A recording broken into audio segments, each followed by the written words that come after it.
देखो सबसे पहला क्वेश्चन तो हमारा यही है 2.20 थ्योरम से कि अगर हमारे पास ये सेट एल आई गिवन है but this is L I in W, तो how can this be the basis of V, है ना। हमें ये डाउट है कि ये वी की बेसिस कैसे बना, डब्ल्यू की तो बेसिस था, इतना तो पक्का पता है।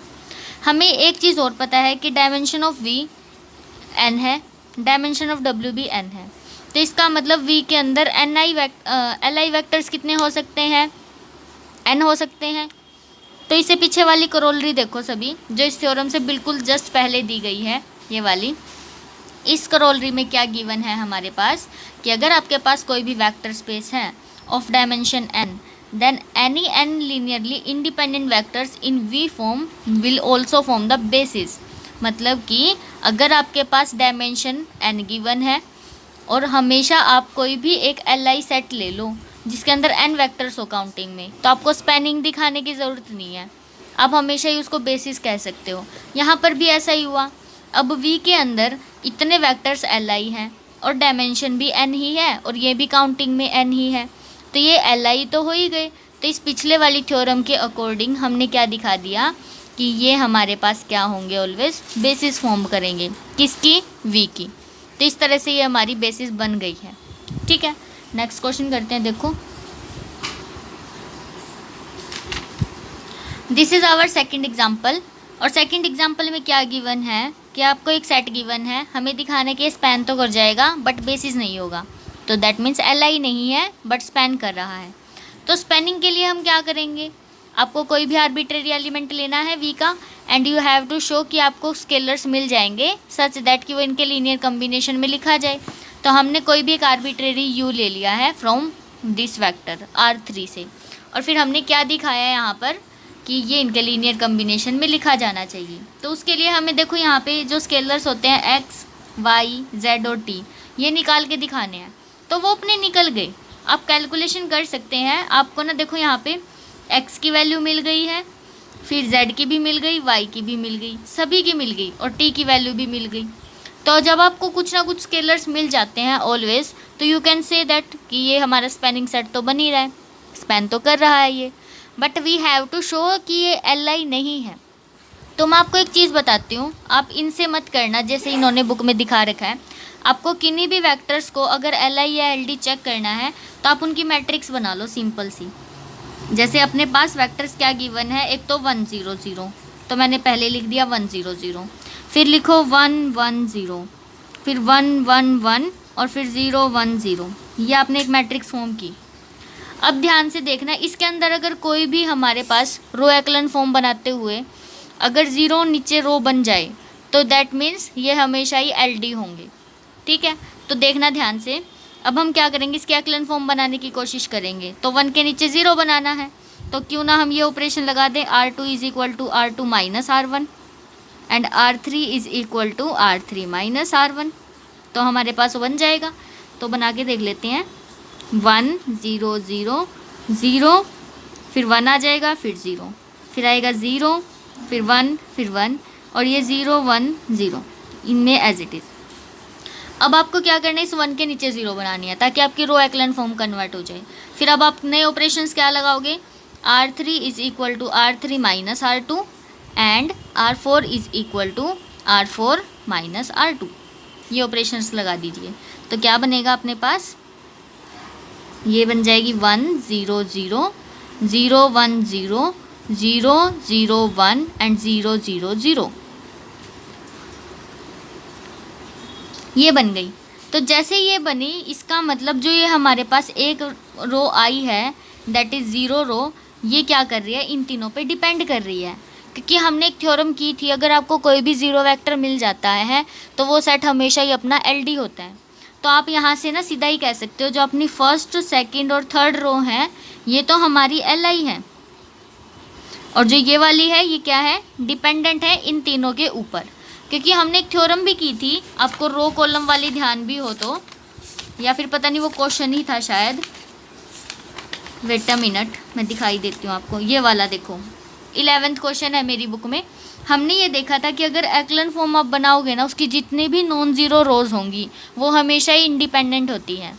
तो हमने उसी का इस्तेमाल किया मैंने आपको एक रो एक्लन फॉर्म बना के दिखा दी और इसमें हमारी जितनी भी नॉन ज़ीरो रोज़ आएंगी वो इंडिपेंडेंट होंगी। तो हमने यहाँ पे यही शो किया है कि ये जो 3 रोज़ हैं ये अपनी इंडिपेंडेंट है। इसका मतलब जो फर्स्ट, सेकंड और थर्ड एलिमेंट है ना, ये तो आपके LI वेक्टर्स हैं, और जो ये फोर्थ वाला है ये इन तीनों पे डिपेंड कर रहा है। तो इसका मतलब चारों मिला के तो इंडिपेंडेंट नहीं हुए। तो अगर आपके पास ये कहे कि चलो इससे बेसिस फॉर्म करके दिखाओ, तो आप क्या कर देना, सिर्फ पहले 3 वेक्टर्स लिख दो, 1 0 0 1 1 1 और 1 0 1 1 1। ये जो 3 वेक्टर्स हैं ये बेसिस बना देंगे इसकी, क्योंकि ये LI भी और ये स्पैन भी कर जाएंगे। इस तरह से आप बना सकते हो। बाकी क्वेश्चंस भी ऐसे हैं, उनको भी हम फटाफट से LI LDS ही चेक करेंगे with the help of matrix. ठीक है, देखो सभी, देखो ये है अपना 8th एग्जाम्पल। 8th एग्जाम्पल में क्या स्टेटमेंट गिवन है अपने पास, आपको ना 4 वेक्टर्स गिवन है 1 2 3 4, और उसने क्या कहा है कि आप इसका ना एक सबस्पेस जनरेट करने वाली एक बेसिस बना दो। आपको क्या करना है, एक बेसिस बनानी है इन 4 वेक्टर से। तो आपको इतना तो पता है कि अगर 3 टप्पल्स में है तो 3 वेक्टर से ही बेसिस बनेगी, और यहाँ पर ना 4 वेक्टर्स गिवन है। इसका मतलब एक वेक्टर तो ऐसा पक्का है जो कि बाकियों का लीनियर कम्बिनेशन होगा, वो इनके ऊपर डिपेंड कर रहा है।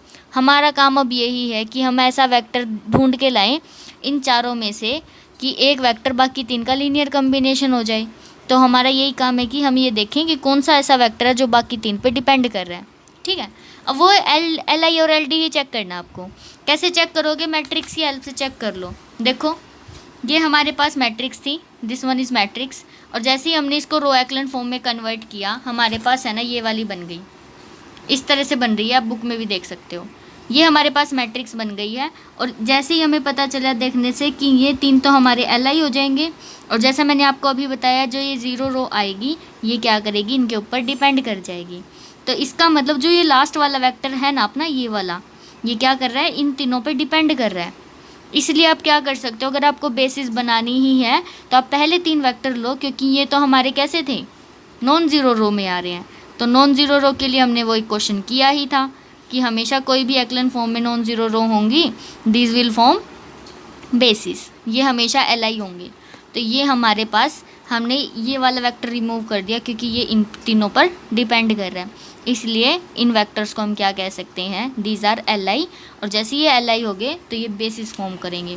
तो इसलिए कभी भी कोई क्वेश्चन आए, अब जैसे 9th एग्जाम्पल भी ऐसा ही है, 9th में भी क्या दिया है आपको, 1 2 3 4 वेक्टर्स दिए और इसने कहा है बेसिस बनाओ। तो क्या करोगे आप, ये ऐसे मत करना, इस वाले तरीके से आप सिंपल सी इनकी एक मैट्रिक्स बनाओ चारों की, और चारों की मैट्रिक्स में कोई भी अगर 0 वाली रो आ जाएगी ना, उसी को ही आप हटा देना। ठीक है, उसको हटाने के बाद फिर आपको पता चल जाएगा कि हाँ भाई मेरा कौन से वाला वेक्टर क्या आ रहा है, डिपेंडेंट आ रहा है। तो जिसकी भी रो 0 बन जाएगी वही डिपेंडेंट है। क्लियर, चलो अब हमने ये तो देख लिया कि अगर हमारे पास ज़्यादा वेक्टर है तो हम कम कैसे करें। अब ये कुछ 2-3 क्वेश्चंस ऐसे हैं, अगर आपके पास कम वेक्टर्स हैं तो आप उनको ज़्यादा कैसे बनाओगे। तो यहाँ पर आपके पास 2 वेक्टर्स दे रखे हैं और इनको बेसिस बनानी है, तो हमें कम से कम एक वेक्टर की तो ज़रूरत है ना। तो पहले तो आप ये देखो 0 1 2 और 2 -1 4, मैंने इसको लिख लिया। चलो मैट्रिक्स का ही यूज़ करेंगे हम, 0 1 2 एंड 2 -1 4। पहले तो आप इसको ना एक्लन फॉर्म में कन्वर्ट करो। क्या कहीं ऐसा तो नहीं है कि 1 दूसरे का मल्टीपल है। तो हम पहले तो क्या करेंगे, रो 1 और रो 2 को रिप्लेस कर देंगे, क्योंकि फर्स्ट नॉन ज़ीरो एलिमेंट तो हमारा, फर्स्ट वाला एलिमेंट तो नॉन ज़ीरो ही होना चाहिए ना। 2 -1 4 एंड 0 1 2, ये बन गई। ये हमारी एक्लन फॉर्म ही तो है ना। तो एक्लन फॉर्म में यही होता है कि 2 और उसके नीचे 0 हो, फिर अगले वाला एलिमेंट नॉन ज़ीरो है।